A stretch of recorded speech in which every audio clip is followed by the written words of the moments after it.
안녕하세요. 희수자연학교 앵두입니다. 자, 첫 번째 시간에 정말 멋진 글, 한글에 대해서 함께 나눠봤고요. 두 번째 시간에는 이 한글을 처음 만나는 연령의 아이들, 그 아이들의 인지 발달은 어떤지, 그래서 이 한글을 이 아이들에게 가르칠 때에 어떻게 접근하는 것이 바람직한지 이번 시간 함께 나눠보도록 하겠습니다. 인지 발달이라 하면 개인이 정보를 지각하고 평가하며 이해할 수 있는 지적인 능력을 습득하는 과정이라고 하는데요. 스위스 발달 심리학자 장 삐아제가 인지발달 이론에서 가장 첫 번째가 생후 태어나서부터 24개월까지 감각 운동기라고 했어요. 감각과 운동을 통해 이해하고 눈앞에 없으면 이 세상에 존재하지 않는 것으로 이 시기고요. 그 다음 시기의 발달 단계는 25개월에서부터 84개월 전조잡기에 해당하는데 이 부분이 지금 한글을 처음 만나는 아이들이기 때문에 조금 후에 깊이 다뤄보기로 하고요. 전조잡기가 지나면 12세까지 구체적 조잡기에 들어갑니다. 이 시기 아이들은 논리적인 조작이 가능하고 비로소 자기중심적인 사고에서 벗어나고 유목화, 분류, 서열을 할 수 있습니다.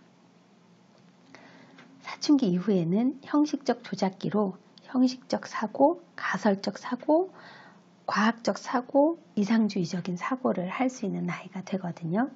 그렇다면 우리가 만나는 한글을 처음 만나는 이 전조잡기 25개월에서 84개월의 아이들의 특성 중에 가장 중요한 게 자기 중심적인 사고예요.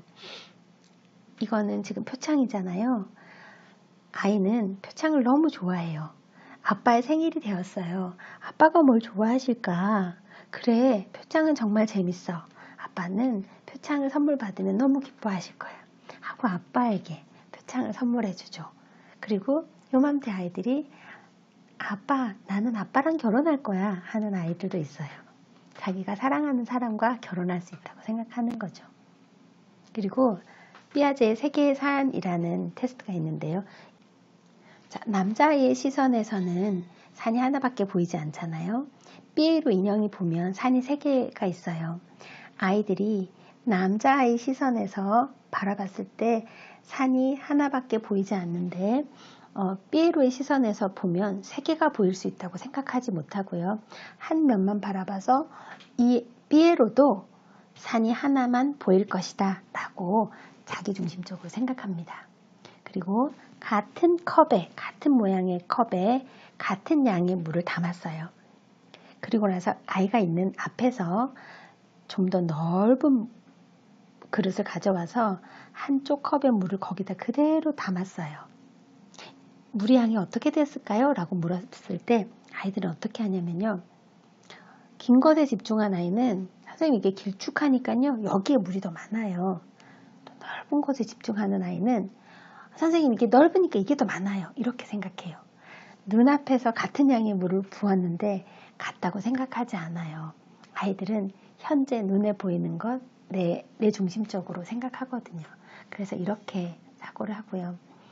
이 시기의 아이들에게 어떤 추상적이고 언어적인 문제를 다루는 데는 적합하지 않거든요.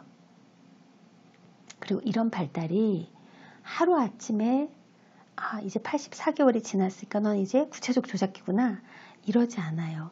그 이전부터 서서히 이런 발달들이 이루어지면서 84개월 이후에 비로소 완성이 되어지는 거거든요. 이가 몇 년에 걸쳐 빠지듯이 아이들의 사고도 점진적으로 발달하고 있습니다.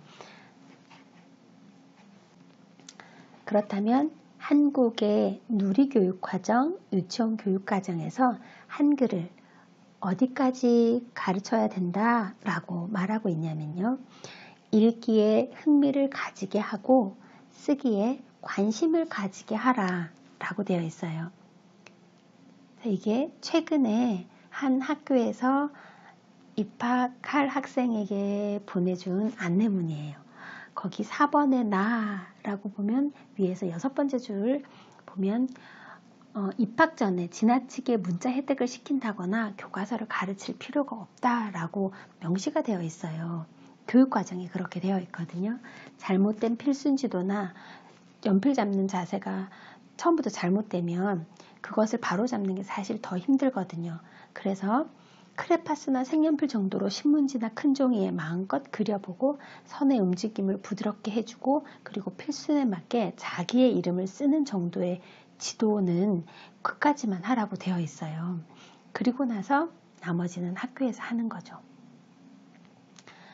유아기에는 문자를 억지로 열심히 익히기보다 그 시기에 가장 중요한 것은 부모와 애착관계를 형성하고 그 애착관계 속에서 풍부한 감정을 키우고 감정을 바탕으로 풍부한 언어를 구사하고 구사할 준비를 해야 하는 시기입니다.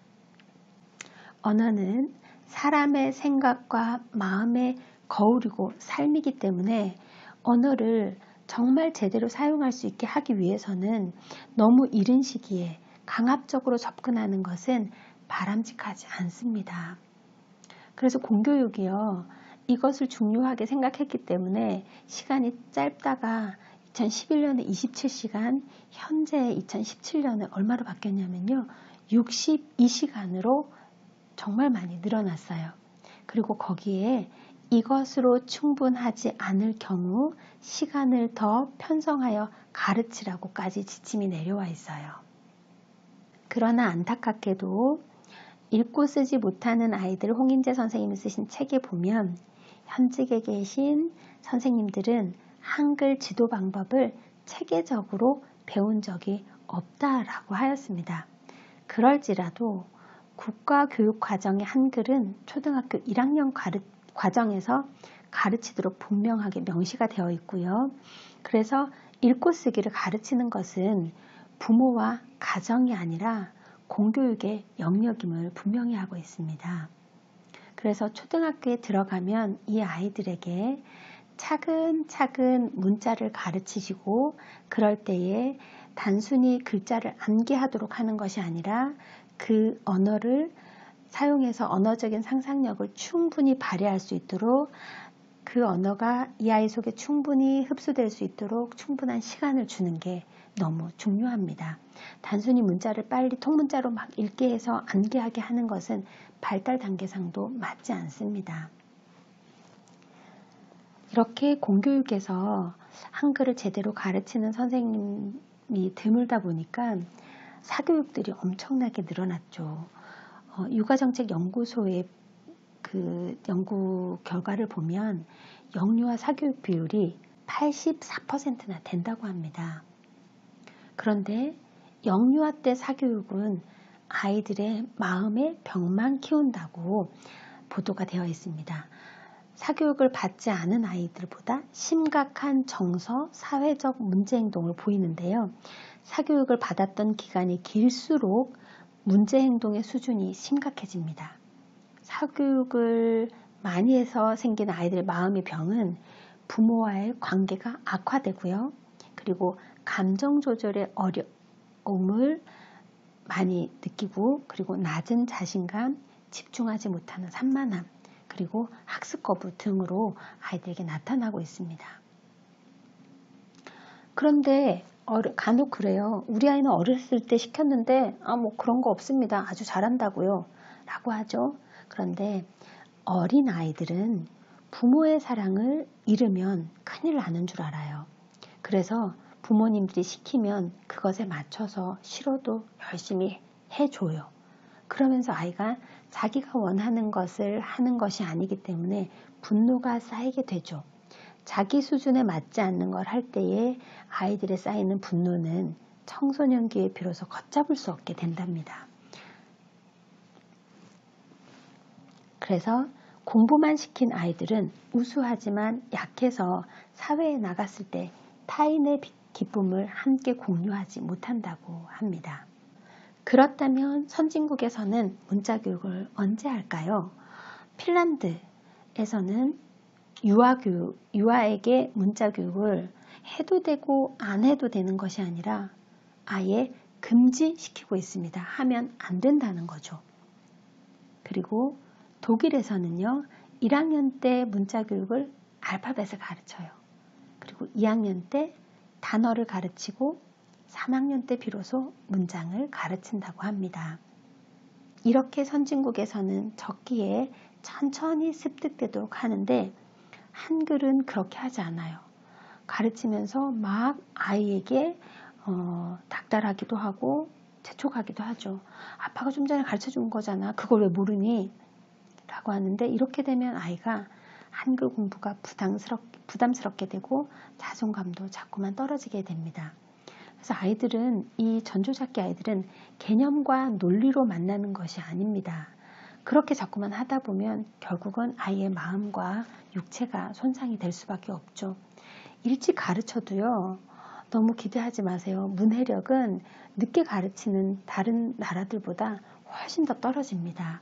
그렇기 때문에 그 언어가 아이에게 충분히 흡수될 수 있도록 긴 시간을 주는 게 아주 중요해요.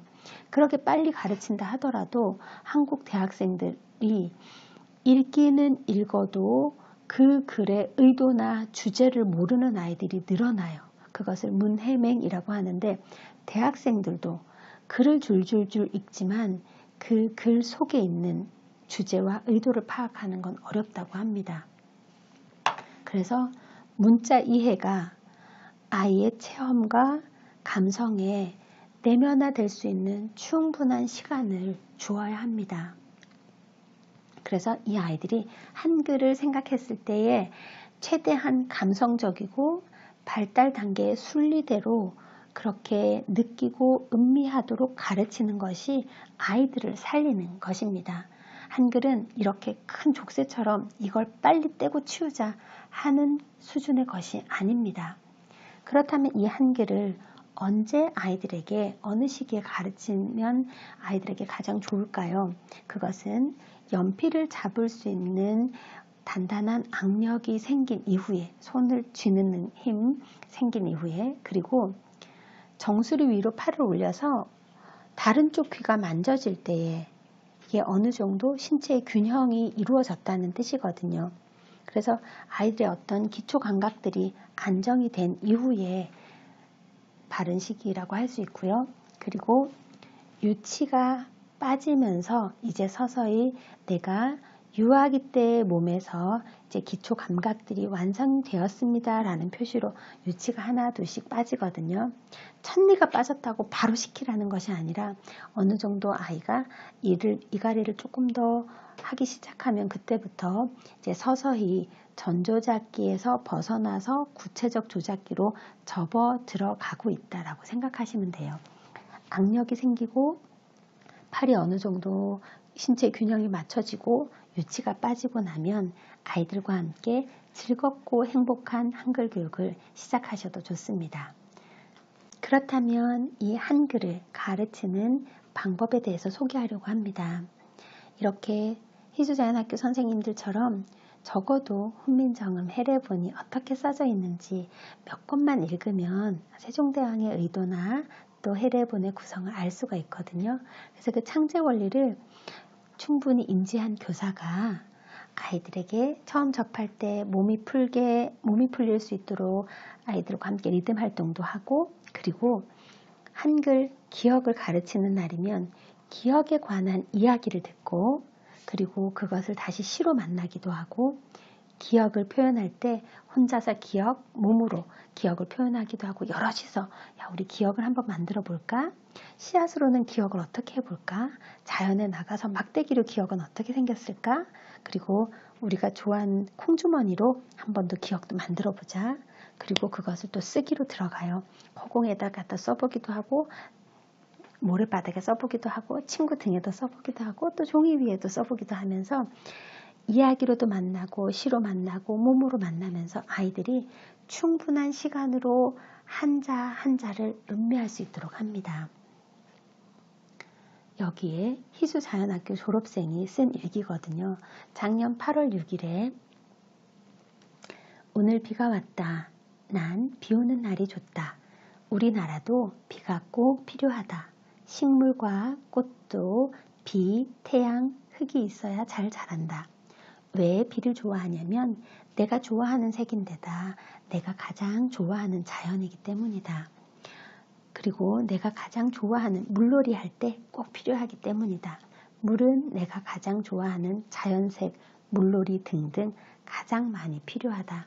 또 비가 와라 라고 했어요. 그랬더니 선생님께서 이렇게 현서는 비를 좋아하는구나. 좋아하는 이유도 참 멋지구나 라고 했고, 네, 비록 글자는 몇 가지 맞춤법이 틀리고 띄어쓰기도 되어 있지 않지만 아이 속에 글로 인한 감성들이 충분히 살아있죠.